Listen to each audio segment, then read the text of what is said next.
The question hit Lisa Thompson like another negative pregnancy test.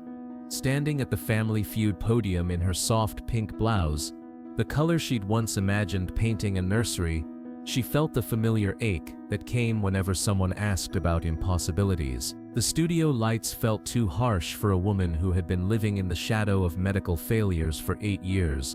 "What's impossible for you?" Steve Harvey had asked, and those 4 words unlocked a vault of grief so deep it threatened to drown her completely. Lisa's hands moved instinctively to her flat stomach, the same gesture she'd been making for nearly a decade every time she hoped for a miracle that never came.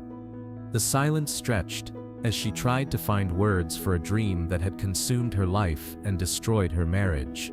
It was Tuesday afternoon at the Family Feud studios in Atlanta. The Thompson family had traveled from Portland, Oregon, hoping this game show might provide a distraction from the latest failed IVF cycle. Lisa's husband David and her sister Karen stood behind her at the family podium, offering support for a woman who had spent $200,000 chasing a baby that seemed determined to remain just out of reach. The game had started with Lisa's heart already heavy with loss. The Thompson family was competing against the Rodriguez family from Texas, and Steve was working his usual magic with the crowd. But Lisa couldn't focus because every mention of family reminded her of the children she'd never held, never named, never gotten to raise. 8 years ago, Lisa and David had started trying for a baby immediately after their honeymoon. They'd been so confident, so naive about their fertility, planning nursery themes and picking out names before they'd even conceived. When months passed without pregnancy, they'd assumed it was just bad timing, stress from their jobs, normal delays that happened to everyone. The first fertility specialist had been optimistic. Some hormone therapy, maybe a minor procedure, and they'd be pregnant within 6 months. But 6 months became a year. Treatments became more invasive, and hope became desperation, as test after test revealed unexplained infertility.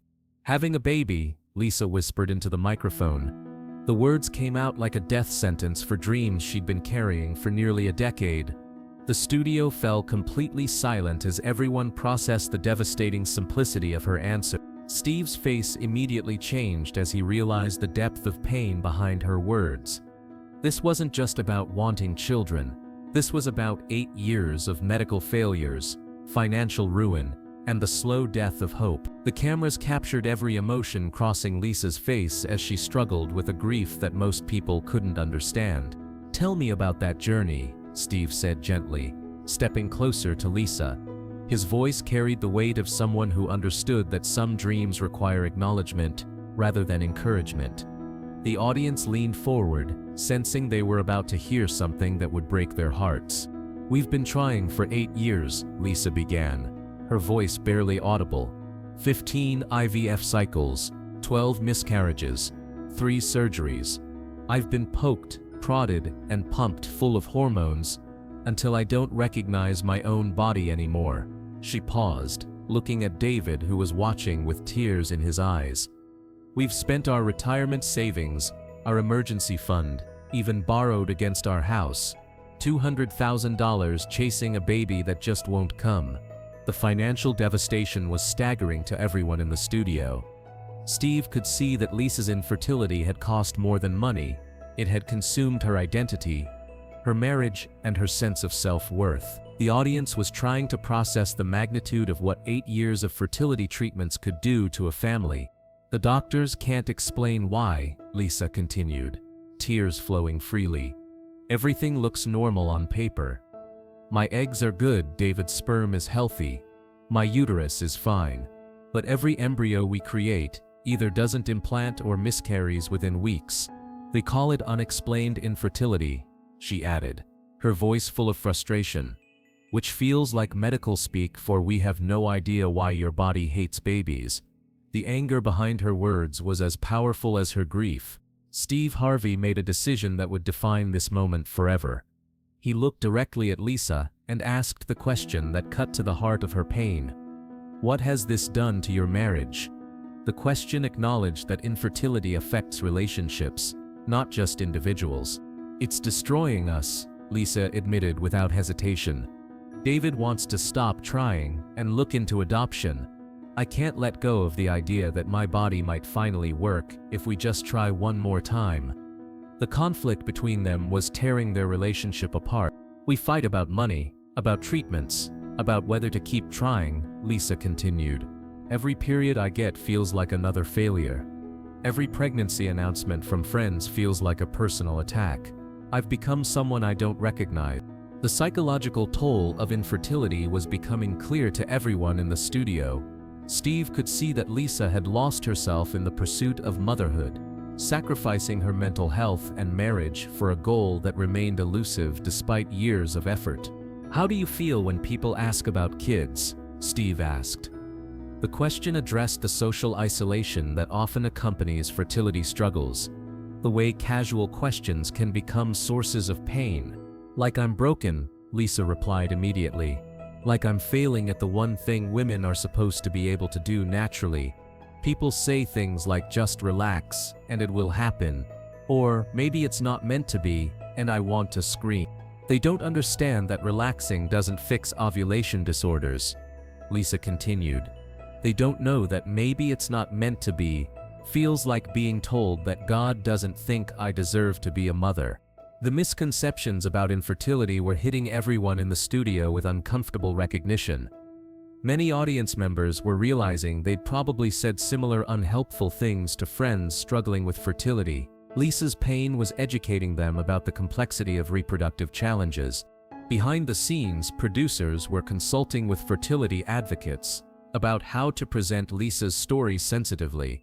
This had gone beyond typical game show territory into medical trauma, financial devastation, and marital crisis. But Steve Harvey recognized that some stories needed to be heard to help others feel less alone. "Lisa," Steve said, his voice carrying the weight of profound understanding, "you are not broken. Your worth as a woman isn't determined by your ability to get pregnant. You've been fighting a medical condition, not failing at being female." His words offered Lisa a different framework for understanding her situation. The audience began to respond with visible emotion. Women throughout the studio were thinking about their own fertility journeys, their friends who had struggled, their assumptions about parenthood being easy and natural. Lisa's story was challenging everyone's understanding of family planning. "But I feel like my body is betraying me," Lisa protested. "Every month, it promises pregnancy and then breaks that promise. I feel like I'm living in a body that doesn't work the way it's supposed to." "Your body has been through trauma," Steve replied gently. 8 years of medical procedures, hormones, and stress. Maybe it's time to give your body and yourself a break from the fight. His suggestion was both practical and compassionate. What happened next would become one of the most powerful moments in television history. Steve turned to address the cameras directly, speaking to America about a crisis many couples face in silence. "Ladies and gentlemen, 1 in 8 couples struggles with infertility. This woman has been fighting for 8 years to have a baby, spending money she doesn't have, enduring procedures that would break most people," Steve continued. "She's not giving up, she's being strong. But sometimes the strongest thing you can do is know when to change course." His words elevated Lisa's struggle into a recognition of hidden strength. Behind the scenes, fertility counselors and adoption advocates who had been contacted by the production team were standing by to offer Lisa resources and support. This wasn't just television anymore, it was intervention and community support happening simultaneously. The conversation continued with Steve helping Lisa understand that her value wasn't tied to her reproductive success, and that there were multiple paths to motherhood that didn't require her to destroy herself financially and emotionally. "Motherhood isn't just about biology," Steve said firmly. "It's about love, commitment, and the willingness to put a child's needs first. You've already proven you have all of those qualities through 8 years of fighting for a baby who doesn't exist yet." Lisa's face began to change as she considered Steve's words. The desperation didn't disappear, but it was joined by something else. The possibility that she could be a mother without destroying herself in pursuit of pregnancy. The audience witnessed a woman beginning to see alternatives to her all-consuming quest. "But I want to experience pregnancy," Lisa said. "I want to feel a baby kick, to give birth, to breastfeed." Adoption feels like giving up on the dream of creating life. Her attachment to the physical experience of pregnancy was understandable but potentially destructive. "Those are beautiful experiences," Steve acknowledged. "But they're not the only experiences that make someone a mother. The mother who stays up all night with a sick child, who teaches first words, who gives love and guidance, that's motherhood. And you can have that." The conversation was helping Lisa separate the desire for pregnancy from the desire for motherhood. Steve's wisdom was offering her permission to pursue her ultimate goal through different means without feeling like she was settling for less. The episode would later become a resource for couples struggling with infertility and considering alternative paths to parenthood. Lisa's story showed the financial and emotional costs of endless fertility treatments, while highlighting the beauty of other options. 6 months after the taping, Lisa and David had begun the adoption process after deciding to end their fertility treatments. The decision to stop trying was difficult but liberating, freeing them from the monthly cycle of hope and disappointment that had consumed their lives. Lisa's relationship with David improved dramatically once they stopped the stress of fertility treatments and focused on their marriage. Couples counseling helped them reconnect as partners rather than co-conspirators in a medical mission that was destroying their relationship. The support group Lisa joined for women ending fertility treatments became a lifeline during her transition from patient to prospective adoptive parent. The shared experience of letting go of pregnancy dreams while pursuing motherhood created a unique community of understanding. The advocacy work Lisa began focused on insurance coverage for fertility treatments and better mental health support for couples struggling with infertility. Her experience with the financial and emotional costs of treatment drove her commitment to helping others navigate the system more successfully. The foundation Lisa established provides grants for fertility treatments to couples who can't afford them, but also counseling to help people know when to stop treatment and explore other options. Her experience taught her that sometimes the kindest thing is helping people recognize when enough is enough. Today, Lisa works as a patient advocate at a fertility clinic, helping other couples understand their options and make informed decisions about treatment timelines and alternative paths to parenthood. Her experience gives her unique insight into the emotional and financial challenges of infertility. The pink blouse she wore that day hangs in her closet next to baby clothes she bought, hopefully during various treatment cycles. Clothes that now wait for the adopted child she and David are expecting to welcome home soon. Both represent dreams deferred but not abandoned. The money Lisa and David spent on fertility treatments was ultimately redirected toward adoption expenses, home studies, and creating a nursery for their future child. The financial sacrifice for biological children became investment in their adopted child's future. Letters from couples who decided to stop fertility treatments after hearing Lisa's story arrive regularly at her foundation.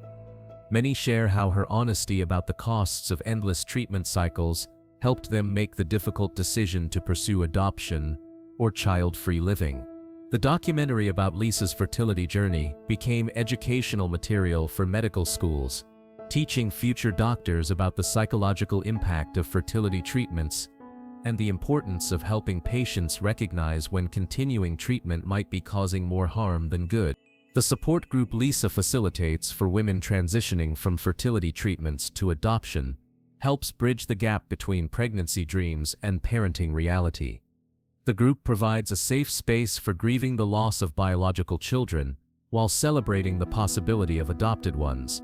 Because some dreams require transformation rather than achievement, and some mothers find their children through love rather than biology. Lisa Thompson thought her body was failing her, but she learned that her heart was perfectly designed for the child who needed her most, even if that child was born to someone else. The miracle that happened on that Tuesday afternoon in Atlanta reminds us that sometimes the impossible becomes possible when we redefine what we're really seeking. Lisa's journey from infertility patient to adoptive mother proved that parenthood is about connection, not conception. Her story continues to educate people about the hidden costs of fertility treatments and the beauty of alternative paths to parenthood. The woman who couldn't create biological life became a voice for all the different ways families can be formed through love, commitment, and open hearts. The fertility clinic where Lisa works has implemented new protocols for helping patients recognize when to transition from treatment to other options.